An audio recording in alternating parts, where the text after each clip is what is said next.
It's lovely to see you. Yeah, okay, I went to my favourite store yesterday and I got this.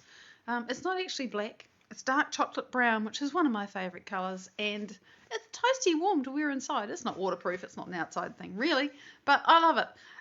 So today, even though it's fine, it's cold out there and I want to be able to relax and be present with you, so I decided to stay inside. And there is never a problem with that because I get to show you rocks, and this is sea jasper. And it's beautiful, and I love it. Good morning, beautiful beings. I can see you jumping on with me, and I appreciate it. And we start with rocks. This is not actually a crystal show, but I like to start with something beautiful because beauty helps us elevate. And when you elevate your emotional state, you become receptive to information that is equal to the state you're in. If you're in a shitty state, the only information you can receive is actually information that is identical to how you're feeling. And there's a biochemical basis for that, and I've been reading about it and understanding about it, and it's mind-blowing. But the fact is that your emotional state directly filters and affects what information can get into your brain. So this is why we start with beauty. So this is ocean jasper, and I presume it's called ocean jasper because there's an ocean where people pull out this amazing jasper, which is just so varied and beautiful. And this one's been polished into a little sphere, and it's gorgeous. And so there you are. That's our first little treasure today. Good morning, Andrew. Good morning, everybody. And this, you think, what is that? This is optical calcite. And by that, if I put it in front of, I've got to get this right. You got to get the light by. I mean, you can see the light comes through it, but if I put my finger behind it, you can see my finger. It's because, Andrea, good morning, sweetie. It's because you can see the lines, right? It's like the alignment of the filaments of crystals. Filaments, I don't know, crystal. The actual structure of the crystalline lattice in the calcite means that light travels through it very well. So there it is. It's just something that somebody gave me. I think actually I got it in a collection that I bought from someone, and there it is. It's quite fabulous. So, whatever you put it in front of, you can see. Even me talking. Last but not least, we have something fabulous from my friend Jenny Paolo. Now, this obviously is some kind of quartz, but the little label on it says agerine plus quartz from Malosa in Malawi, right? Oh, make a pathway, Louise. I love my hat too. It was knitted for me for a long time ago now by a dear Norwegian friend, and it's very Norwegian, but it's gorgeous. I love it. I call it my rainbow hat. So I don't know how well I can show you the agerine. I'll try. It's actually inside. I mean, look at this fabulous designs on the outside. It's almost like a Japanese character. It's just amazing. I love that. It's a fabulous thing. But inside, you can kind of see it's rutilated. It's got stuff growing in it. What you're seeing is, I mean, that's the outside of the quartz. Look at that. It's just like writing. It's just an amazing, amazing thing. The agerine is all through it. And it's probably the reason why it's got such interesting patterns on the outside, because those are places where the agerine grew, I think, and then got dissolved out. And look, there's a face that isn't all full of holes. And even this one, it's just so fabulously unusual and different, and I love this. It's just wonderful. So, there's quartz with agerine in it. Agerine, I'm trying to find some. Yeah, I mean, it just looks smoky, but it's fantastic. And the shapes on the outside are just unbelievable. So there you go. From Malawi. Yeah, incredible rock. I love it. So, yesterday, one of you made a little comment about wanting to break free, really feel present and connected with yourself, and I thought that's a good thing. There was something in it that resonated for me. And I wanted to talk about connecting, because I thought, well, how do you connect with yourself? If you're used to, as this dear being wrote, if you're used to being on autopilot, but actually I really want to connect with myself, I really want to tune in, how do you do that?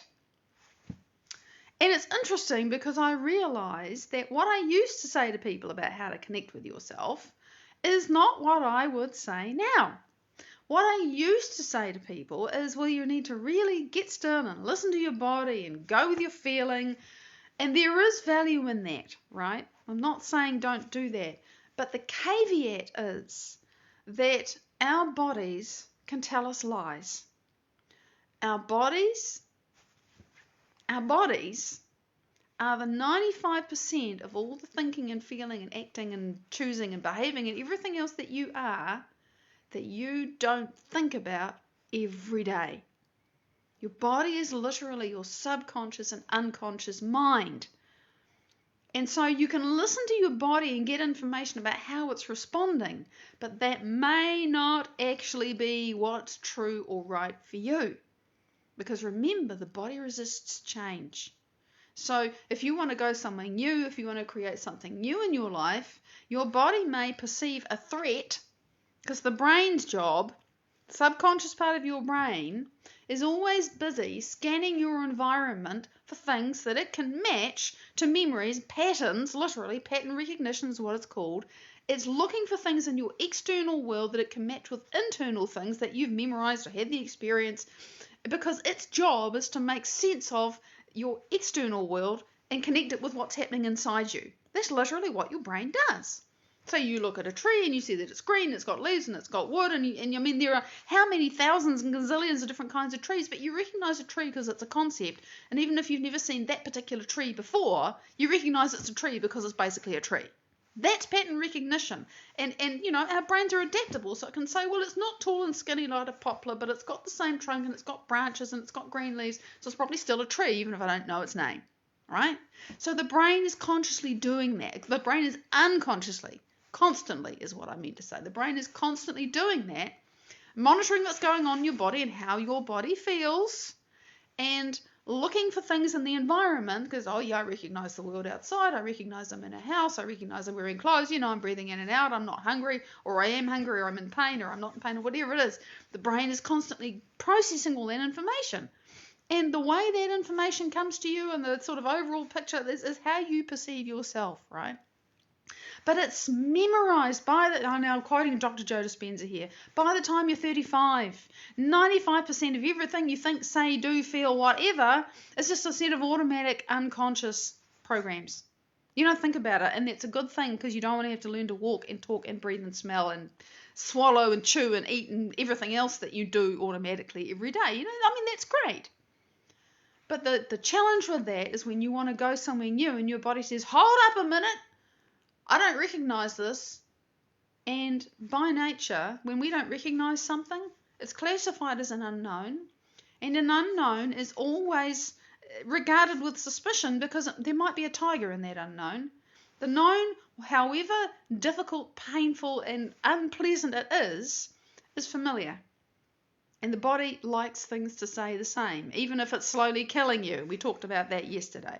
So, talking about connecting with yourself, this is why you can't always listen to what your body is telling you. And how do you know when you can listen? This is the key. You know you can trust what your body is telling you when you're not in fear, when you're not in anger, when you're not in pain. And I mean, you can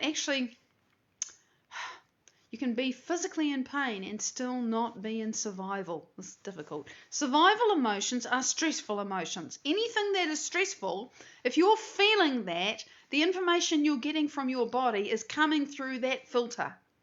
And if you're feeling stress, then you are in the mode of running away from a threat, fighting something that threatens you, or freezing and hoping it doesn't notice you. That's all the options you have when you are in a stressful state, and that includes being depressed or sad, as well as being angry or, you know, frustrated, or any of those things that are not, I feel good. When you're in that state, those are your choices. And that's when you can't trust your body to give you good information, because it just wants to run, fight, or hide. Okay? So, if you really want to connect to your truth, what I now say to people is, You got to make your brain coherent, and you got to make your heart coherent. Gee, I'm not on track here for us to have a lot of time to practice this, but I need to explain it properly. When you are in that state where you are wanting to run away, hide, or fight. Morning, Misty! Lovely to see you. Good morning, everybody. I've lost my thought now. When you are in survival, when you want to fight, freeze, or flee, your brain is very, very busy gathering all that information from the external environment, very quickly scanning, going from here to here, to this thing, to what happened yesterday, to what might happen tomorrow, the thing that you're afraid about, the person that hurt you, the situation that's scary, and it's constantly it's flickering around all these different things, and your brain is just like in chaos. All these different compartments in your brain are firing, not randomly, but very quickly, because you're scanning for the lion. Where's the lion? Where's the tiger? Where's the alligator? What do I have to run away from now? What can I hide from? What can I do? How can I preserve my body? How can I keep myself safe? How much time have I got to do it? All of that stuff goes on, and the brain becomes very disorganized. And it sends a disorganized signal to your body too, by the way. We're not going to talk about that. It's not good for you to do that for a long period of time, and many of us do. So, you have to stop that if you want to have a brain that's actually working well. Morning, Jen! You've got to make your brain coherent. That is brain incoherence. The brain is functioning very quickly. It's in a state called high beta, and it's cycling at about, I think 18 to 45 or 50 cycles a second. It's fast and it's disorganized. If you want to have clearer thoughts and you want to actually be able to receive information that's useful to you, you have to slow your brain down. And to do that, you've got to stop being the person who's going from this problem to this problem, and you're very focused in on particular problems and on the thing that's in front of you. You're focused on the three-dimensional issue that's in your face, or the fact that your body's hurting, or you've been sick for however long, or that person left you, or you lost your job. You're very focused on the three-dimensional manifestation of the problem in your life. You actually have to reverse that, because you're very focused on a thing, right? And then this thing, and this thing, and this thing, and that person, that situation, You actually have to open your focus out and not look at any one thing in particular, and not listen to any one thing in particular, and not smell, taste, sense any one thing in particular. And you actually have to open your awareness out into the space around you. And when you do that, and you persist at it, because your brain can be like a blinking sack full of wrestling monkeys that are angry and upset and everything else, and fighting each other, all inside the sack. Ugh. If you actually do that, you will find that your brain will slow down. Now, by opening your awareness, I literally mean that you close your eyes, because it's damn sight easy without your eyes open, and put your awareness in the space around you. And some nice ways to think about that is if you imagine there's a donut around you, or a balloon around you, and you're just blowing it up. But you've got to have your awareness pasted all around the inside of the donut, or all around the inside of the balloon, and as it blows up, you've got to make sure you're paying attention to in front of you and behind you and out the sides of you and above you and below you, and you just make your awareness get bigger and bigger and bigger. That's really short version. But if you do that, if you practice that, your brain will calm down, it will get slower, and if you keep doing it, what happens is that the different compartments of the brain that were all firing very incoherently, looking for problems and calculating exits and, trying to solve things, and we all know what this feels like. You want to climb the wall. The parts of your brain that are doing that start to slow down, because you're no longer thinking about all that stuff, right? You're not looking anymore. You're just sensing space around you. And they all get to say, oh, thank God that stopped. And if you keep doing it, after a while, the different parts of your brain start to hook up and connect and talk to each other again. And instead of being like, a room full of, imagine a symphony orchestra and everybody's playing their own tune, higgledy-piggledy. It's chaos. That's what the brain is like when we're in stress. Holly, good morning, sweetie. So to make your brain coherent, you've got to open your focus, and that's all I got time to say. But this is the thing the Buddhists have been doing for thousands of years. And it's something that was researched first by somebody who was trying to change his brain state, and couldn't. He was doing all of this stuff, and he finally let go and stopped paying attention to anything, and kapow, he went from beta into alpha, and that was exciting. Alpha's slower. Alpha is 8 to 11 cycles a second. Dreaming, imagination, relaxing. Under that is theta, between sleep and wakefulness, magic land, and under that is delta. So, not got time to talk about brainwaves today. So that is a little bit about making your brain coherent. Now, when you are in fight, flee, or freeze mode, your heart is beating very erratically. And it sends a ton of information to your brain and to your body. There's information flowing between heart and brain. 95% of it goes up. So having a coherent heart is pretty important because your brain, the autonomic nervous system, it runs your body and it gets all this information from your heart. If there's crap coming upstream from the heart to the brain goes, oh, I don't know how to run your body anymore. I'm in stress. I can't manage this. And things start to break down. That's why long-term stress is so bad for us, because it screws up the communication. And then all the cells are getting funny, fuzzy static, and they go, oh, I don't know how to protect myself anymore. And, round it goes. So, to make your heart coherent, I meant to get a picture. Heart rate variability is the measurement of the space between the heartbeats, the length of time between the heartbeats. It's not about, it's not about the pulse per se, it's about the spaces between them. Because you can have 60 beats a minute and they can be absolutely metronome-like, which actually isn't healthy, believe it or not. Or they can be very jagged, uneven rhythm. Or what heart coherence looks like is that the rhythm between, the spaces between the beats, it goes up and it goes down. And it goes up and it goes down, and it's highly regular.